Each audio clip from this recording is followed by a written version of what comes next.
Sveiki visi, besidomintis taro kortomis ir jų galimybėmis. Sukurti šią pamokėlę mane paskatino susidomėjimas sapnais. Net didžiausi skeptikai susapnavę kažką įsimintino, tarėsi su draugais, bando aiškinti simbolius, pavarto sapnininkus. Simbolius žmonių pasąmonė dažniausiai supranta vienodai, bet skirtumai akivaizdus ir kiekvienas žmogus individualus, todėl ne visada pavyksta. Taro kortos visiškai tinkamos aiškinti sapnui. Ir šiandien aš norėčiau pademonstruoti išdėstymą, kuris taip ir vadinasi – mano sapnas. Analizuosime ne mano sapną, mano vienos draugės, būkit ramios, jinai neprieštarauja, atsiklausiau, susitariau. Ir sapno esmė tokia, kad mergina lipa laiptais link kažkokių durų, pro kurias jai reikia įeiti.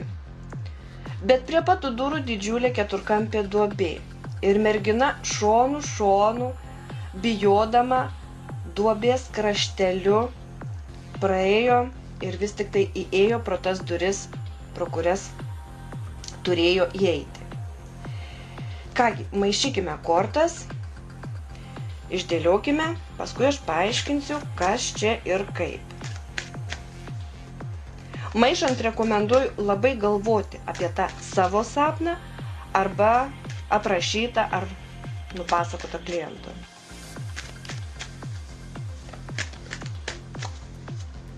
Išmaišom, nukeliam kaladę ir dėliojame pagal tokią schemą.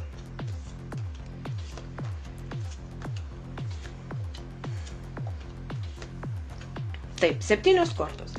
Dėlioti iš karto pasakau galima 2 būdais. Pirmasis būdas – iš kaladės išrinkti 7 kortas, užverstas nematant.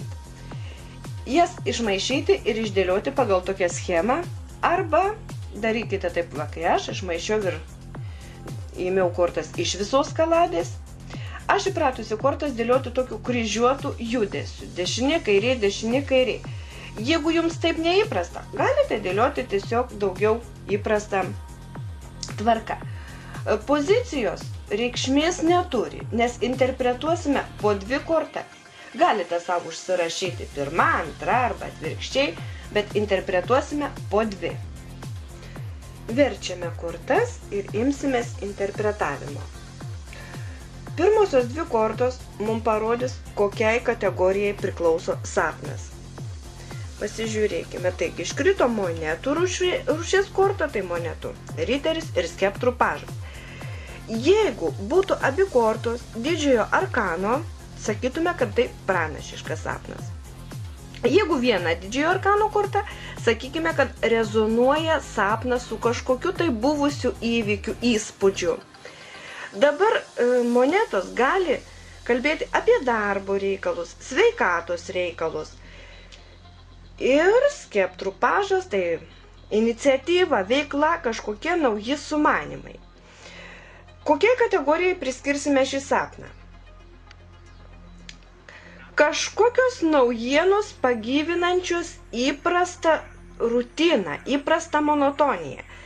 Tai sapną būtų galima pavadinti tokiu daugiau buitiniu. Nes nėra čia nei taurių, jeigu tiesa dar papildysiu. Jeigu būtų taurės, tai sakytume, kad emocinis. Jeigu kardai, tai jau mintis arba problemos, kurios neramina.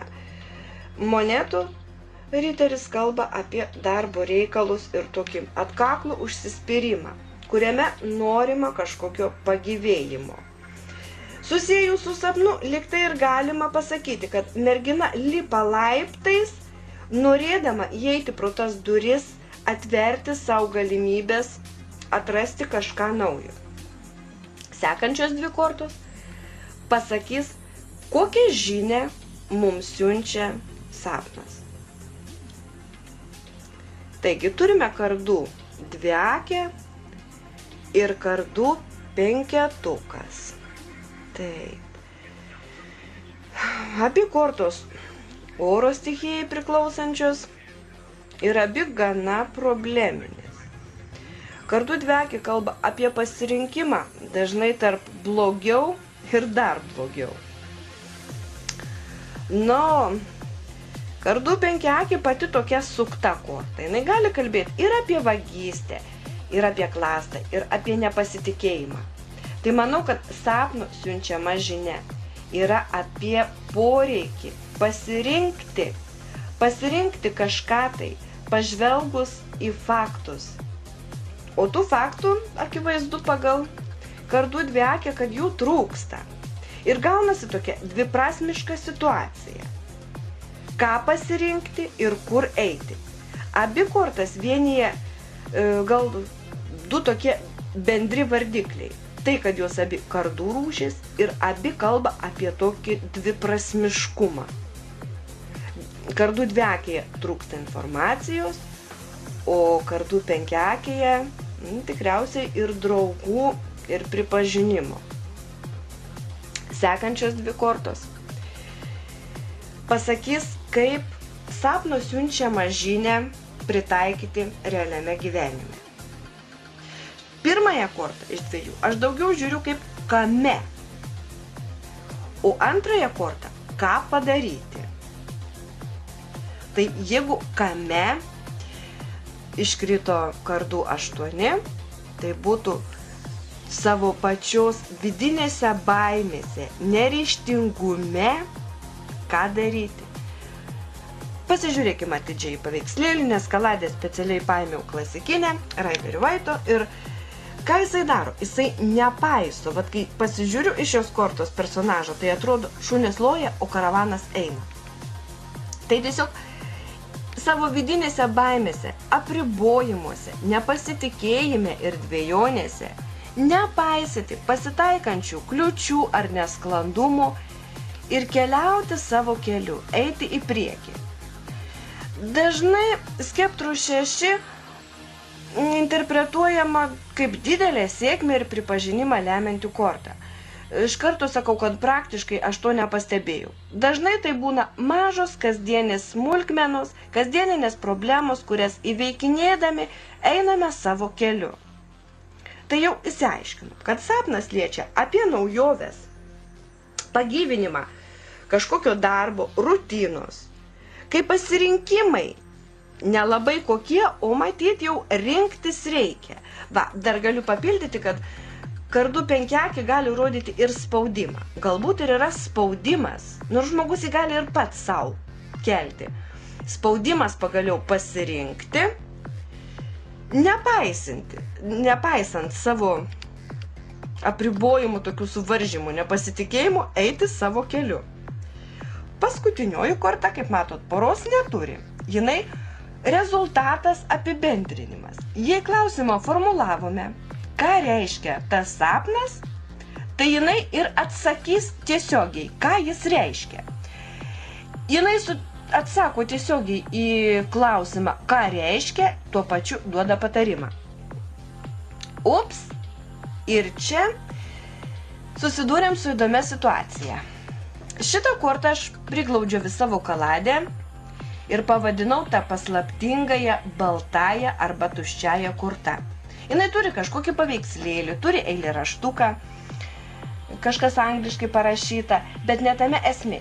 Žiūriu, kad jinai labai atitinka tą tokį nežinomybę. Geriau visi žiūrėkite į šią kortą, nes jinai tiesiog būna pridėta kai kuriuose kaladėse, kaip pagalbinė, nežinau, atsarginė, pagalbinė. Ir ta žvakė šviesa apšviečia nedaug tolių. Taip ir norisi sakyti, kad tiesa slypi kažkur anapus. Apie šią kortą galima kalbėti daug, ilgai, o iš esmės niekur nepasakyti. Tai interpretuojant galima tiesiog sakyti, kad tiesa slypi kažkur anapus. Nes informacija į sąmonę nepateikiama. Neaišku dėl kokių priežasčių. Tai gali būti per sudėtinga, nepribrendimas to žinoti, arba tiesiog jau nebeįleidžia į tokias informacijos gelmes. Na, mergina pati suprato, ką aš jai papasakojau, apie ką eina kalba. Tai čia konkrečiai Kiek jai reikėjo, jinai sužinojo. Ar patarimas baltos kortos gali būti kažkoks tai tinkamas, pritaikomas praktiškai, sunku pasakyti. Paliksime čia žmogui susivokti pačiam. Tiesiog mums jau riba. Toliau mes lysti ir patarinėti nieko nebegalime. Manau, pačią išdėstymo esmę supratote. O aš su jumis tam kartui atsisveikinu. Su jumis buvo Andina ir išdėstymas Mano sapnas. Iki malonaus.